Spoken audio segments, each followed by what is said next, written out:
Mga kaibigan, isa na namang liham ang dumating sa atin yang gabi. Galing ito kay Ana at ang kwento niya tungkol sa isang bawal na karanasang nangyari mismo sa lugar ng kanyang trabaho. Pakinggan natin. Hindi ko akala'y magagawa ko ito. Pero isang gabi sa mismong opisina kung saan araw-araw ay seryoso kaming nagtatrabaho, may nangyaring hindi ko malilimutan. Ang kasama ko noon ay si Jake, kasamahan ko nga tagal ko nang tinatangi sa lihim. Pareho kami nagpaiwan para tapusin ang isang report. Tahimik ang buong palapag. Law lang ng monitor at lamig ng aircon ang saksi. Habang magkatabi kami nakaupo, ramdam kong dumikit ang kanyang tuhod sa akin. Maliit na bagay, pero nagpasikto agad ng dibdib ko. Nang yumuko siya para magpakita ng file sa screen, naamoy ko ang pabango niya. Mabango, matapang, at doon ko naramdaman ang biglang init sa pagitan naming dalawa. "Pagod ka na ba?" tanong niya habang nakatitig sa akin. Hindi ko alam kung trabaho ba ang tinutukoy niya o ang tensyon naming dalawa. Hindi na ako nakasagot dahil inilapit na niya ang kanyang labi sa akin. Unay mabilis lang, parang nakaw na halik.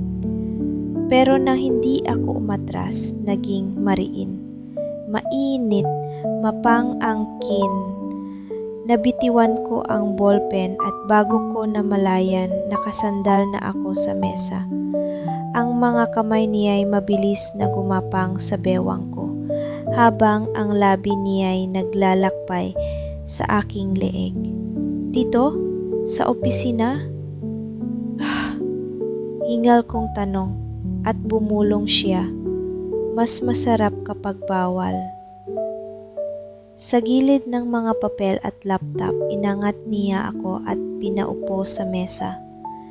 Mga kamay niya'y walang preno, habol ng halik sa bawat bahagi ng aking katawan.